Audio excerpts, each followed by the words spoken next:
Assalamu alaikum wa rahmatullahi wa barakatuhu, hurmatli tomoshachilar. Efirda Obustay so'zi topshiruvi. Ham bugun bizda qonaqda Oponay madrasasi muallimasi Guzaliya Zinnur qizi Sayfullina. Assalamu alaikum wa rahmatullahi wa barakatuhu. Guzaliya xonim. Assalam wa rahmatullahi wa barakatuh. Bizga qonaqqa kelganingiz uchun Allohning rahmati yog'sin sizga. Ham sizni o'zimizga qonaqqa chaqiruvimiz. Sizni shiroqlig'ina qonaqqa chaqirmadik. Bugungi temamiz bizning xosh ham g'imra temasına bag'ishlana. Siz bizning de Huzur nashriyat yurtida chiqqan Makka Madina xosh ham g'imra qiluvchilar uchun bilishma kitobining avtori bo'larak bizni qiziqsindirgan savollarga javob bera olasiz degan umid bilan chaqirdik. Aytasiz bismillah, o'zimizning angamani boshlaylik. Guzaliya xonim, xosh, g'imra, xosh narsa ol? Bismillahirrahmanirrahim. Men endi o'zimning sizning bilan angamam barishында xosh turында angama bo'lg'ash, o'zimning hojim turida birozgina aytib o'tasim kelar. 2022-yil bizning oila uchun bek istalikli yil bo'ldi. Yil boshida biz halal jifatim bilan G'imra hojina bardik, elhamdülillah şükür. Hem indi iyun ayında Muhammediye Medresesi'nin oңышligini tamamladık. Hem şu yılın iyul ayında farz hojimizda öterge nasip buldu. Elhamdülillah şükür. Hem şu yılın hojinin Arafat günü to'g'ri keldi, Cuma gününe. İki ulug' bayram. Biz indi bilamiz Cuma günün Allah Teala'nın ulug' günü ekenin. Hem şulay yo'q Arafat günü de hojning ulug' günü. Ana hojning jiligi deb atab yurdilar. Ham nishin hojning jiligi deb atab yurdi deganda Arafatda bo'lu ul hojning farz ulushi. Agar da hojiyalar hojga borib da Arafatda bo'lmasalar, ularning hojdan ketmaydi. Ham Arafat kunida qilgan duolar qabul bo'la. Ham gunohlar kechirilar. Ham Suyukli Peygamberimiz Muhammed sallallahu aleyhi ve sellem'nin hoji vaqtında da Arafat günü to'g'ri kelgan Cuma gününe iki ulug' bayram, mana shunday iki ulug' bayram birga to'g'ri kelgan hojni qo'y bir din g'alimlari ulug' hoj deb atab yurdilar. Ham 2025-yilda da halal jifatim bilan nasib bo'ldi. Tag'in Qobat hojiga borgan. Bu yil endi biz anglarimiz uchun bordik, elhamdülillah şükür. Ham bu yilgi hojda da bizning g'ayit kuni, Qurban g'ayiti kuni to'g'ri keldi. Cuma kuni bilan iki ulug' bayram. Ham bunday to'g'ri keluvlar, ular bek siyrak kuzatiladi, bir necha yilga bir topqirgina. Shunga ko'ra biz o'zimizning hojlarimizni Alloh taolaning bir bo'lagi etib qabul etdik. Elhamdülillah şükür. Ham endi qabul hojlar bo'lsa edi, bor bizning hojlar qabullardan bo'lsin. Ham endi kimlar eli farz hojga bormaganlar Olarga da şu izgicilerge barıp farz hojlarini o'tab, qabullig'ini erishib qaytirgan nasib bo'lsa edi. Ham hozir endi men tag'in bir ikki narsa aytasim kelar shu hoj o'quvlari turida. Bizning Oponay madrasasida G'imra ham hoj safarine hozirlik kurslari ishlab keladi, darslar olib borala. Bizning darslarimiz offline formatda olib borala. Bizdan hech qanday so'raylar, nishin siz o'quvlarni online formatda olib bormaysiz deb. Chunki offline format ol bizning uchun praktik yoqdan o'ng'ay format. Bizga kelgan hojiyalar 2-3 kun davomida G'imra hoj yillarini terantin o'rganib, praktik ko'nikmalar olib, o'zlari tavob ham sog'ay qilishga o'rganib ketadilar. Shunga ko'ra kimning niyati bor, hojga bor, G'imra borga, kimning tilagi bor, bizning darslarga kelib qatnasha olalar. Mana bunda so'rov tug'aydi. Mana eliga yaqindagi bir necha oyda G'imraga yoki hojga bu yil borga mumkinlik yo'q. Tilagim bor, qo'shimda bo'lsa borga. Lekin hali mumkinligim yo'q. Menga kelib o'rganib turarga yaraymi deb o'ylovchilarga narsa deb javob ber. Eliga darslarga tilagi bo'lgan har kim kela ola, yil davomida bu darslar olib borala.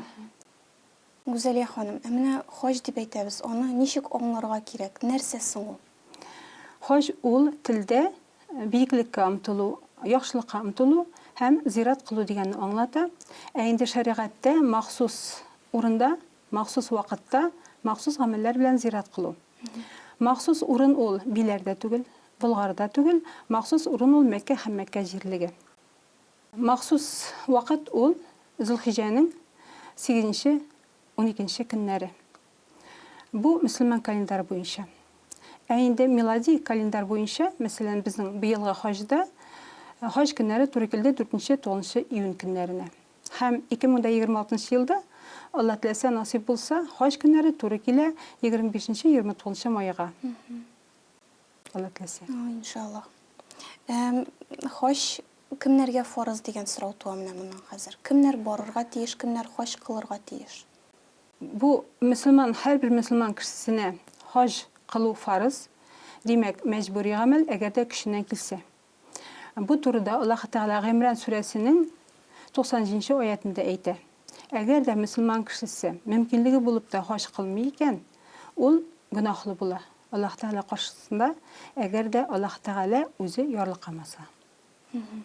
Менә нинди шартларны үтәргә кирәк хош кылган вакытта? Һәрбер гыйбадәтнең аның үзенең кагыйдәләре, үзенең шарты була. Мәсәлән, без намаз укыганда намаз вакыты кирмәсә, кыйбла тарафына юнәлмәсәк, безнең намазыбыз намаздан китми. Хаҗда да шулай ук. Аның да үзенең фарыз шартлары бар, аның үзенең зарури шартлары бар. Инде әгәр дә без фарыз шартларны үтәмәсәк, хаҗдан китми. Әгәр дә без зарури шартларны үтәмәсәк, хаҗга кимчелек килә. Әгәр дә Аллаһ Тәгалә үзе ярlıqамаса. Инде нинди фарыз шартлар дигәндә, ул мөселман булу, балигъ булу, акылда булу һәм кыл булмау. Әлбәттә, инде бүгенге көндә кыллык юк, әлхәмдүлилләһ шөкер. Һәм инде җитәрлек мал булу. Менә бу мал дигәндә, мал хәләл булырга тиеш, риба акчасында түгел, процент акчасында түгел, хәрәм мал сатып тупланган акчада булырга тиеш түгел.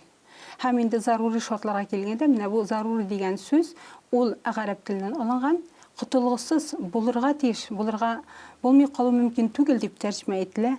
Һәм шушы тәрҗемәдән күренә, шушы шартларның да бик мөһим икәнлеге. Беренчесе инде аның сәламәтлек. Әгәр дә без сәламәт булмасак, безнең хаҗыбызга кимчелек килә. Һәм без башкаларга да мәшәкать тудырырыбыз мөмкин бит. Һәм икенчедән бу юлларның имин булуы. Соғышлар булмау, тынычлык булуы, эпидемиялар булмау. Менә 2020 елда ковид бит булды. Ковид башлангач, безнең шушы юллар ябылды, шарт үтәлмәде, һәм инде кешеләр хаҗга бара алмадылар. Һәм инде өченче зарури шарт ул мәхрәм булуы. Хадисләрдә килә, хатын-кыз бер көнлек яки кайбер хадисләрдә 3 көнлек дип тә килә, юлга мәхрәменнән башка чыгарга ярамый. Бу инде безнең Әбу Ханифа мәзһәбе буенча. Һәм мәхрәм булып бара ала аның ире, яки кан туганы, яки сөт туганы, яисә никах белән бәйле туганы бара ала. Үзәлә ханым, ният мәсьәләсе. Менә хәзер бит инде гомрәгә бару, хаҗга бару ниндер модага әйләнде үзенә күрә. Менә теге блогер барган, бу блогер барган, минем дә барасы килә.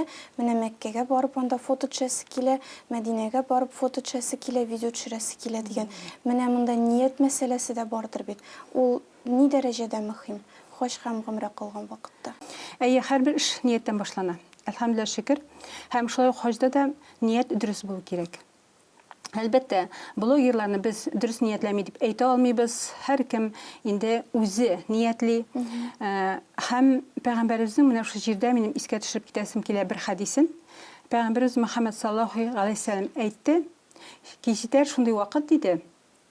Кемдер хаҗга барыр үзен күрсәтер өчен, кемдер барыр мактану өчен, кемдер барыр хәер сорау өчен. Һәм шуңа күрә без ниятебезне дөресләргә тиеш. Ниятебез нинди булырга тиеш? Безнең ниятебез Аллаһ Тәгалә ризалыгы өчен бару булырга тиеш. Рәхмәт бик зур.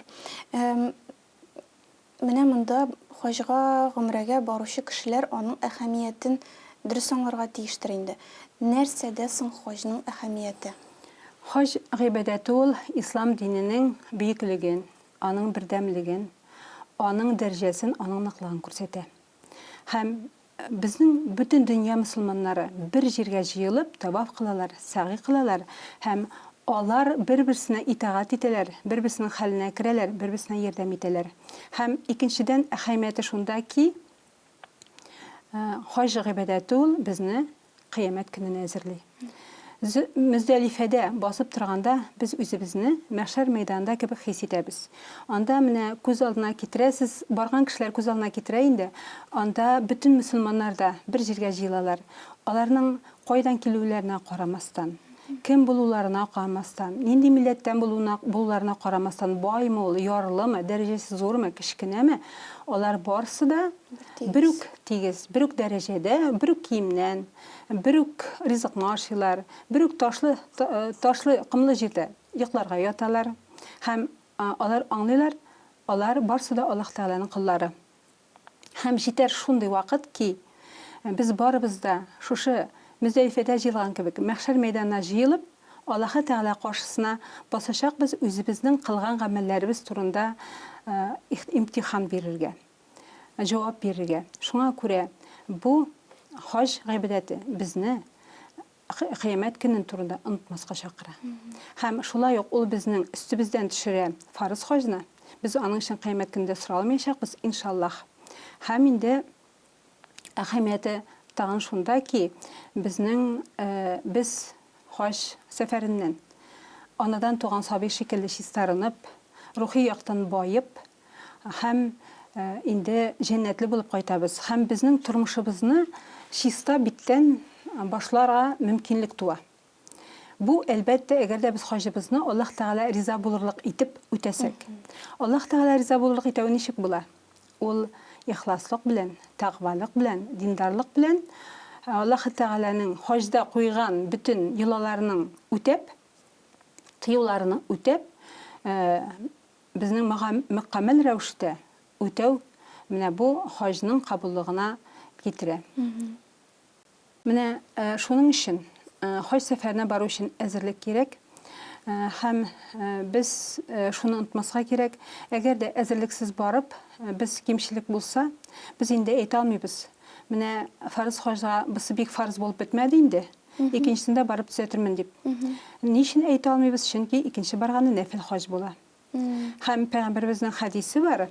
Пәйгамбәребез әйтте, сахабалар сорагач, ничә тапкыр хаҗ кылырга була дип, Пәйгамбәребез әйтте, бер мәртәбә җитә, кем артырса ансы нәфил хаҗ була диде. Бу Ибн Мәҗәдән килә.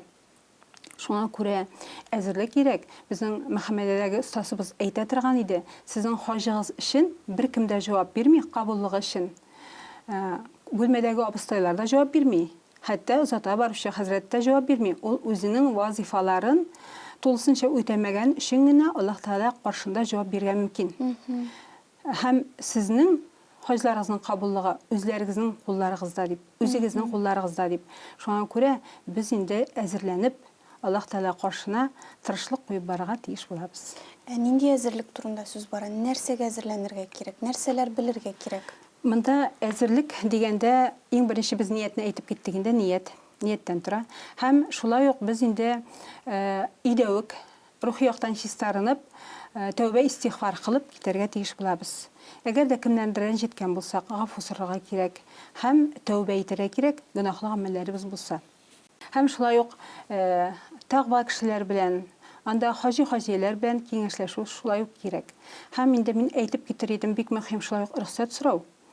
Әгәр дә безнең тәрбиябездә карт әти-әниләребез булса, аларның рөхсәтен сорау бик кирәк. Ничен? Чөнки аларның рөхсәтен алмыйча барсак, безнең хаҗыбыз мәкрух була, кимчелек килергә мөмкин, әгәр дә Аллаһ Тәгалә үзе ярлык кылмаса. Һәм шулай ук әгәр дә җитәрлек укмал булмаса, без инде хатыныбызга калдырабыз бит, бүтән балаларыбызны калдырабыз, бүтән хуҗалыкны. Шуңа күрә хатын-кыздан да рөхсәт сорау бик күркәм булыр иде. Инде тагын нинди әзерләргә дигәндә бик мөһим бурычларны үтәү. Менә бурычларны, дәүләт каршында бурычларны шулай ук түләргә кирәк, чөнки хаҗга барганда аэропортларда тоткарлык булырга мөмкин. Һәм кешеләргә карата бурычларыбызны тапшырырга кирәк. Әгәр дә алган булсак, әманәтне кайтару шулай ук бик мөһим. Һәм шулай ук безгә васият калдырырга кирәк. Менә монда васият дигәндә ул инде мөселманча балаларыбызга дөрес итеп булган малыбызны бүлеп калдыру. Чөнки без белмибез, хаҗ ул сәфәр, авыр сәфәр, мәшәкатьле сәфәр. Ул без инде хаҗ сәфәрендә вафатта булырга мөмкинбез, чөнки безнең гомеребез Аллаһ Тәгалә кулында. Һәм безнең әйтәләр иде, әби бабайларыбыз ул үлем кош белән кош арасы кебек якын дип. Шуңа күрә алай булай вафат була калсак, әлбәттә, хаҗ юлында вафат булуның ул бик зур дәрәҗәле, Аллаһ Тәгаланың өчен җәннәт вәгъдә итә. Әгәр дә балаларыбыз без вафат булганнан соң мал бүлешсәләр, туганлык җепләрен үссәләр, безнең җәннәтле булуыбыз бик шик астына керә һәм кимчелекле була безнең хаҗыбыз. Һәм инде Аллаһ Тәгалә безнең хаҗыбызны кабул итмәскә мөмкин. Һәм инде тагын нинди әзерлек дигәндә күркәм юлдаш табу. Чөнки әйттек, без үзебезнең сәфәребезне мәшәкатьле дип, озын дип, син аңа җилкәңне сала торган, сиңа юаныч була торган юлдаш булу кирәк, ышанычлы юлдаш булу кирәк. Һәм безнең татарның бик матур мәкале бар. Юлга чыккан юлдашың юлда үзеңнән яхшы булсын. Шулай бит. Һәм тагын әгәр дә кешенең кем икәнен беләсең килсә, аның белән бер көнлек яки 3 көнлек дип әйтәләр, юлга чык. Минем менә шу җирдә Мөхәммәд Мәхдиевнең язган мәкаләсендәге сүзләрне искә төшереп үтәсем килә. Бер чыгышында ул булай дип әйткән: "Мин еш сәфәр чыгам. Һәм сәфәргә чыккач, кемнедер табып, кемнедер югалтып кайтам" дигән. Менә бу язучы бик образлы итеп әйткән. Шуңа күрә без үзебезнең юлдашларыбызны югалтып кайтмасак иде. Безнең татарның да бик матур мәкаләләре бар. Үзеңнекен, кешенекен күзәт, үзеңнекен төзәт. Һәм минем әбием әйтә торган иде: "Кызым, ашыны кабарсаң тау була, йота белсәң бал була" дип. Шуңа күрә безгә инде күркәм сафир булырга тырышлык кую кирәк. Минем инде менә акча сарф итү турында да әйтеп үтәсем килә. Әлбәттә, юлламалар бик кыйммәт, ләкин бит уңайлыклар да күп. Һәм безнең әбиләребез әйтә торган иде: "Ашаган белми, тураган белә" дип. Һәм шуңа күрә без Аллаһ Тәгаләдән сорарга тиешбез безнең юлларны ачуны, дуга кылып, безгә хәерле кәсеп насыйп итүне, бу дөньяда да, ахирәттә дә файда китерә торган, һәм инде мөмкинлек бирүне, шу хаҗга әзерләнергә, мал тупларга, һәм инде әлбәттә үзебездә тырышлык куярга тиешбез. Менә шу җирдә мин Пәйгамбәребезнең бер хадисен китереп үтәсем килә. Ул булай дип әйтә: "Гайша радиллаһу анһаның гомерәсе турында, дөреслектә син үзеңнең аруың һәм чыгымнарың бәрабәрендә әҗер алырсың" ди. Менә шуңа күрә без инде Аллаһ Тәгалә кашына барабыз. Шуңа күрә иң уңайлы әйбер киемнәребезне киеп, һәм уңайлы аяк киемнәребезне киеп, әлбәттә табигый күлмәкләр, табигый әйберләр, алар эшсез булмый. Шуңа күрә без инде тырышлык куеп, мал туплап, хәләл мал туплап барырга тиеш булабыз. Һәм инде бу хадистә әйтелгәнчә, безнең тотылган акчаларыбыз алар юкка чыкмый, алар әҗер савап булып әйләнеп кайтачак иншалла. Ягъни менә һәрбер кием өчен тоткан акча да безгә һәрбер өчен менә хадистә шулай әйтә. Әле аруларыбыз өчен дә әҗер савап кайтачак. Безнең бит Пәйгамбәрбез әйткән, һәр вакыт сүзләрдә Пәйгамбәрбез кайчан булса ялганлаганмы? Юк. Шуңа күрә Пәйгамбәрбез әйткән икән, һәрбер нәрсә, һәрбер безнең арубыз, һәрбер тоткан тиенебезгә хәтле безнең әйләнеп кайтачак иншалла. Шуңа күрә сәфәренә барырга инде акчабызны жәлләмәскә кирәк дип әйтәсем килә. Мөмкинлек булдырырга тырышырга. Бәйле, шул хаҗ сәфәре белән бәйле чыгымнардан куркмаска кирәк. Инде менә хаҗның үзенә баргач, анда бит инде ихрам мәсьәләсе бар. Нәрсәләр кылырга ярый? Гомумән, нәрсә ул ихрам халәте? Һәм нәрсәләр кылырга ярый, нәрсәләр кылырга ярамый андый вакытта? Ихрам халәте ул ихрам күлмәге киюгенә түгел. Ихрам халәтенә кергәч, анда тыюлар башлана бит инде безнең, бу ихрам тыюлары дип атала. Һәм ихрам тыюлары ул гомрәдә дә, хаҗда да бер үк. Бу инде аның бик мөһимлеген күрсәтә. Һәм иң беренче әлбәттә монда бәхәсләр шу турында әйтер идем. Бу бигрәк тә хатын-кызларга кагыла дип уйлыйм, ирләргә дә кагыла әлбәттә. Ләкин Пәйгамбәрбез юкка гына хатын-кызның да турысы шундый инде аның. Бәлки шулайдыр да. Пәйгамбәрбез Мөхәммәд саллаллаһу алейһи ва сәллям юкка гына әйтмәгән бит. Хатын-кызларның хаҗын җихад белән чагыштырган. Шуңа күрә инде хатын-кызлар турында әйтеп үтәсем килә. Менә бер ханым миңа булай дип мөрәҗәгать иткән иде. Сез дәресләр алып барасыз. Дәресләрегездә әйтегез әле зинһар, менә безнең хаҗга баргач, ике апа бәхәсләшеп китте. Бу эконом турда булгандыр инде. Ирләренә ашау пешергәндә шундый каты бәхәсләштеләр, бөтен бүлмәгә ишетелде ди. Һәм иң гаҗәбе, безне гаҗәпләндергәне, икенче көнне карасак ди, икесенең дә тавышы бетте, пышылдап сөйләшәләр ди. Әле кайткач ачыламы, юкмы ди. Менә шуңа күрә без үзебезнең Аллаһ Тәгалә каршында аны кунаклары икән, бер генә минутка да онытырга тиеш түгелбез. Һәм буш сүз сөйләүдән дә бездә инде сөйләмәскә тырышырга кирәк, тыелып торырга кирәк. Һәм тагын шул тыюларны әйткәндә инде монда шактый тыюлар бар. Без ул тыюлар турында инде киңрәк итеп дәресләрдә әйтеп барабыз. Чөнки бу бик зур тема. Кайбер тыюларны әйтеп киткәндә, ул инде агачларны өзү, аулау, анда җанварларны аулау һәм мәсәлән кырмыска өстенә дә басырга ярамый. Безнең әби әйтә иде, син ди һавага карап йөрмә, кыш санап, аяк астыңа карап йөр дип әйтә торган иде. Шуның кебек без инде һәр вакытта игътибарлы булырга тиешбез, тыюларны өйрәнеп барырга тиешбез. Һәм менә ирләргә килгәндә, ирләр тегелгән кием кимиләр бит, алар инде үзләренең ихрам киемнәре бар. Ләкин ялгышып, түбәтәйләрен киеп куярга мөмкиннәр. Аларга да игътибарлы булырга кирәк. Һәм инде аяк киемнәренә килгәндә, ачык аяк киемнәре кияргә кирәк. Ябык аяк киемнәре түгел. Һәм шулай ук төкләрне кырмаска, чәчне алмаска, тырнакларны кисмәскә кирәк. Һәм инде Әл-Хәрам территориясендә табылган әйберләрне алырга ярамый. Алырга ярый шул очракта, әгәр дә аның хуҗасын табарга мөмкин булса. Шуңа күрә һәм инде монда инде мәсәлән кемдер сумкасын онытып калдырган икән, кеше бу сумка минем күрше бүлмәдә тора торган апаныкы, абыйныкы дип төгәл белмәсә, ул аны алмаска тиеш. Алырга тиеш түгел. Безнең шундый очрак булды. Безнең бардык 2022 елга хаҗда, анда телефонда шундый QR-код дигән әйбер куйдылар. Һәм бер кешенең телефоны югалган. Аны инде бер ханым алып кайткан, безнең белән кунакханәдә торучы, һәм инде бик каты әйттеләр, ничек сез аны алып кайттыгыз. Хәзер бит аны ул кеше эзли, төшереп калдырган җиренә барып. Һәм ул кеше, мин ди уйладым ди, кунакханәдә аның иясен табырлар. Анда бит меңнәрчә кунакханә, һәм без киткәндә дә ул телефон анда ятып калды. Белмим, аның хуҗасы табылмагандыр. Аңа инде бик авыр булгандыр, QR-код булмагач телефонсыз, шу Кабатуллахка кирү. Анда кертмиләр иде, QR-кодны күрсәтмәсәң. Шуңа күрә бик уйлап эш итәргә кирәк. Андый ягы бар. Менә минем тагын ислем айлар кулланырга ярамый дип ишеткәнем бар. Әйе, ислем айлар, анда шулай ук теш пастлары һәм дезодорантлар исле булсалар, аларны куллану тыелган. Һәм бу тыюлар күбрәк тә менә кул жуалар исле сабын белән, һәм аның өчен әгәр дә шул кимчелеклек булсак, тыюларны да кимчелек булса, үтәмәсәк, безнең кәфарәт дигән бар садака төре. Кәфарәт, чөнки кеше ялгыша.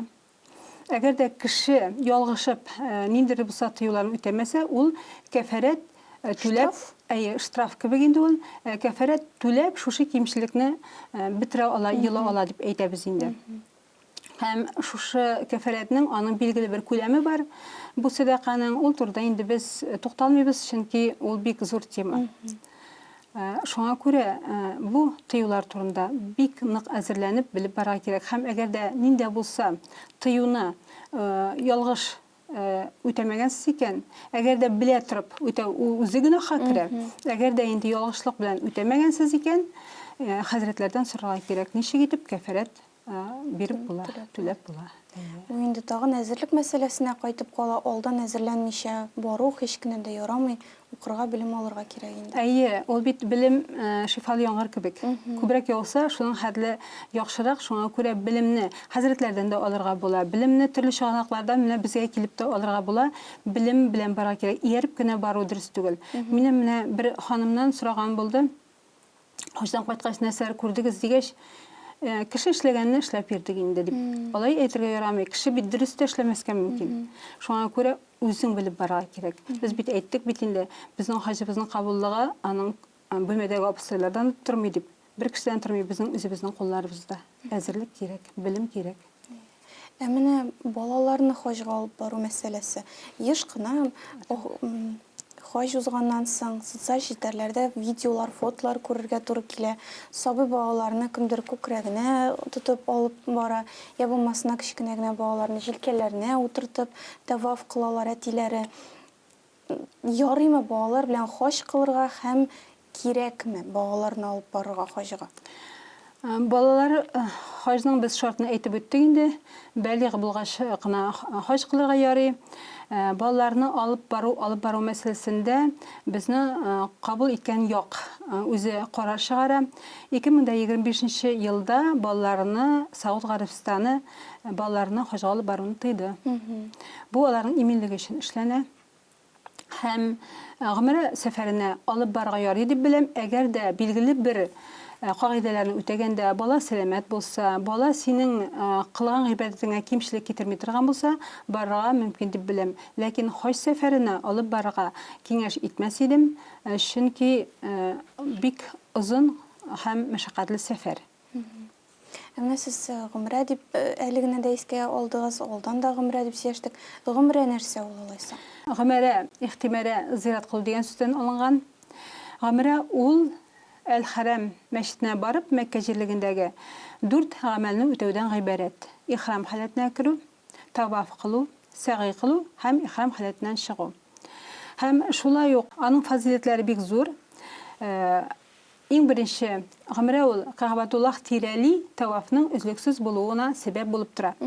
Һәм шулай ук бөтен дөнья мөселманнарның очрашу урыны булып тора. Шулай ук гомрә безне хож сәфәренә әзерли. Ул тәмәтү хожының, менә без кыла торган хожның бер өлеше булып тора.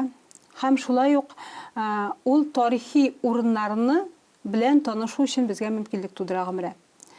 Һәм айырмасы дигәндә хож фарыз гамәл, гомрә ул сөннәт гамәл. Сөннәт муаккада дип әйтәбез, ваҗиптан түбән һәм сөннәттән югары. Без гомрәгә барабыз әҗр-саваплар өчен. Һәм үз ирегез белән мәҗбүри түгел. Һәм инде әгәр дә вакыты буенча карасак, айырмасын без хожга гомер өчен бер тапкыр барабыз фарыз хожга. Инде гомрәгә без ел саенда, ай саенда бара алабыз, әгәр дә мөмкинлегебез булса. Менә вакыт мәсьәләсенә килгәндә, гомрәнең айрым вакыты бармы? Гомрә ул ел әйләнәсендә кылына, хож көннәреннән башка. Теләсә кайсы вакытта мөмкинлек булган. Хож көннәрендә бару инде мәкрух була. Менә минем үземнән стек тагын бер сорау бирәсем килә. Хожга менә хәзер гомрәгә бару мөмкинлеге бар. Бераз көтеп торсам, ярты елдан хожга бару мөмкинлеге бар. Кайсын сайларга? Әгәр дә сезнең матди мөмкинлек бар икән, башта гомрәгә барып, аннары хожга бару яхшырак булыр. Яхшырак булыр, күркәм дип әйтмим, яхшырак булыр. Чөнки сез инде шу урыннарны белеп, хожга гыйбадәтләрен, йолаларның күбесен үтәп, без бит әйттек, хожның беренче өлеше гомрә дип. Гомрәдә үткәч, сез инде күп кенә йолаларны таваф кылу, сәгый кылу кебек өйрәнеп кайтасыз. Ләкин әгәр дә сезнең инде сәламәтлек яктан яки матди яктан хож кылу мәртәбәрәк, ул инде тиешрәк, чөнки ул фарыз, мәҗбүри гамәл. Шуңа күрә инде сайлыйбыз монда, икесенең берсен сайларга кушсалар, инде хож кылуны сайлыйбыз. Менә сез әйттегез, хож гомрә хож көннәреннән кала, теләсә кайсы вакытта кылына. Димәк, хож көннәрендә гомрә кылырга ярамый булып чыга инде. Ул мәкрух була, кимчелек китерә. Әгәр дә Аллаһ Тәгалә үзе ярылкамаса. Үзәли ханым, кешеләрдән ишеткән бар, менә олы хожга барам, кече хожга барам дип, һәм кече хож дигәндә гадәттә гомрәне күз алдына китерәләр.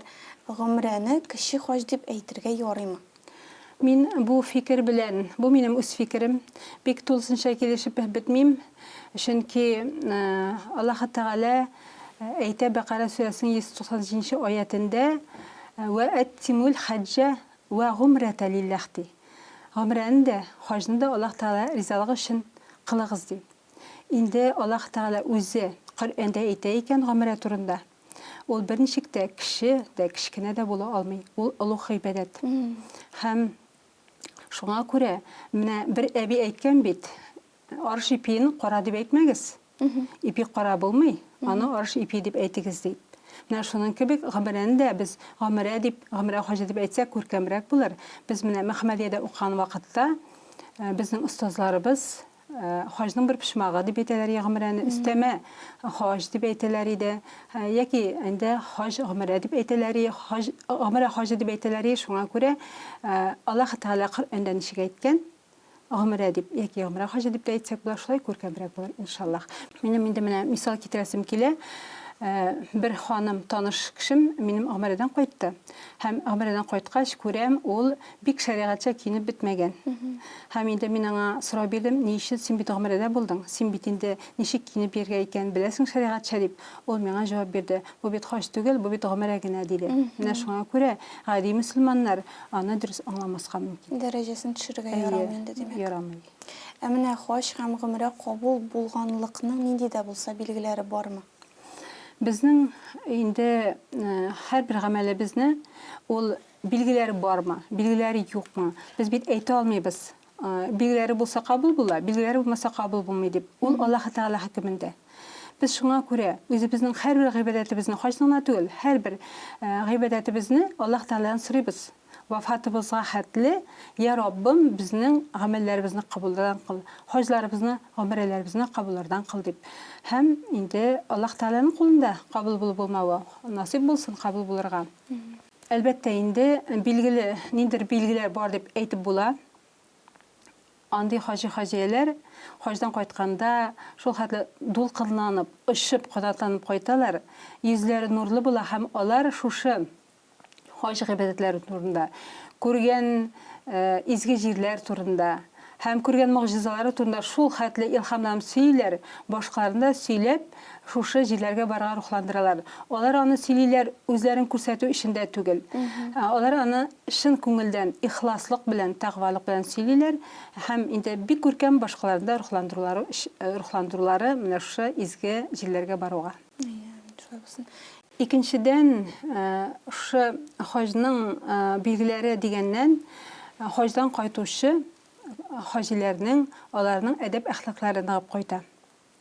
Аларның кешеләр белән, күршеләр белән булсын, эштә булсын, өйдә булсын, мөнәсәбәтләре күпкә яхшыра. Өйдә тынычлык, иминлек арта, бәрәкәт арта. Һәм андый кешеләр алар инде туганлык җепләрен ныгыта. Һәм ишенчедән алар гыйбәтләренә бик нык игътибар бирәләр. Һәм ахират көне киләчәге турында онытмыйлар. Алар дөнья эшен генә эшләмиләр. Алар инде үзләренең гыйбәтләрен арттыралар, нәфил намазларын арттыралар, гөнаһлардан читләшәләр. Һәм инде гыйлем алуда да бик зур тырышлык куялар. Әлхәмдүлилләһ шөкер. Инде Гүзәлия ханым, менә шушы безнең әңгәмәдән соң безнең караган тамашачылар гомерәгә, хаҗга барырга ният кылсалар, планлаштырсалар, теләкләре туса, нәрсә киңәш итәрсез? Менә бүген үк эшли ала торган нинди гамәлне башкарып була? Бәлки нәрсәдер укырга киңәш итәрсез сез аларга? Без инде, мин һәрвакыт әйтәм, үзегезне тәрбияләүдән башлагыз. Әдәп, әхлакта башлагыз дип. Чөнки хаҗ сәфәренә 170 илдән артык мөселман килә. Аларның барсының да йөрәге бер төрле тибә, Аллаһ дип. Һәм шуңа карамастан алар төрле. Аларның барсының әхлаклары төрле. Һәм шуңа күрә без сабырлыкны да үзебездә тәрбияләргә тиешбез. Минем менә укыганым бар Фәнис хәзрәтнең Ярдәм мәчетеннән, сез бәлки ишеткәнегез дә бардыр. Аның хаҗнамәсен ул нәрсә дип әйтте, мин ди хаҗга баргач ди, бик авыр вакытларымда һәр вакыт күңелемнән кабатлап йөрдем ди. Минем исемем Хаҗи, минем фамилиям Сабыр һәм мин бу изге җирләргә эксперт булып килмәдем. Мин бу изге җирләргә гыйбадәт кылырга килдем. Безгә дә менә шулай әйтеп, үзебезне һәр вакытта да инде Аллаһ Тәгалә каршына кунакка килгән булуыбызны онытмыйча, шушы олуг гыйбадәтне үтәүебезне онытмыйча, әзерлек белән, һәр вакыт ихласлык белән шушы гамәлләребезне үтәргә насыйп булса иде. Һәм инде һәрберебезгә дә шушы фарыз хаҗларны үтәргә насыйп булсын. Һәм Аллаһ Тәгалә каршында без җәннәтләрдә чистарынып, бөтен рухи яктан байып, гөнаһсыз барып җәннәтләрендә очрашырга насыйп булса иде. Амин, шулай булсын. Мин үземнән истәп әйтергә телим бар. Сезнең Мәккә, Мәдинә хаҗ гомрә кылучылар өчен белешмә китабы турында да әйтеп китәсем килә, аны да уку бик файдалы булыр дип уйлыйм. Әйе, безнең Хузур редакциясе белән бергә чыгарылган китап. Әлхәмдүлилләһ шөкер, бу китапта инде Мәккә җирлегенең, Мәдинә җирлегенең, изге җирләренең тарихи урыннары, аларның фазиләтләре, шушы җирләрнең турында сөйләнә. Мәсәлән, Кәгъбәтуллаһның һәр почмагы фазиләтле. Бу почмакта ни өчен шулай эшлибез, ни өчен бу почмакны шыкыйбыз, ни өчен кара ташны үбәбез. Һәм бу турыда монда бик тәфсилләп язылган хадисләр китерелгән, хадисләр белән ныгытылган. Бу хадисләрнең бөтенсенең чыганаклары күрсәтелгән. Һәм тагын шунысына да игътибар итәргә кирәк, Пәйгамбәрбез баскан һәрбер каршы җир ул изге җир дип атала. Әгәр дә хаҗга баручы хаҗиләр безнең изге җирләрнең тарихын өйрәнеп барсалар, аларның хаҗны дөрес итеп үтәргә омтылышлары да көчлерәк булачак. Алар изге җирләрнең тәэсирендә ныграк сизәчәкләр, әлхәмдүлилләһ шөкер, һәм инде дөрес итеп хаҗларын үтәргә дә аларның мөмкинлеге күбрәк булачак. Шуңа күрә шушы бу бик уңайлы форматта чыгарылган, үзем белән дә алырга була. Һәм инде мин өмет итәм, әлеге китап, әлеге белешмә хаҗиларга күркәм юлдаш, рухи чыганак булып хезмәт итәр. Әмин, шулай булсын. Сезнең китабыгыз да файда китерсен, шушы әлеге бүгенге әңгәмәбез дә файдалы булсын. Һәм бик күп тамашачыларны иншаллах киләчәктә гомрә һәм хаҗ кылырга эндәр дигән ният белән, шундый теләк белән бүгенге очрашуыбызны тәмамларбыз.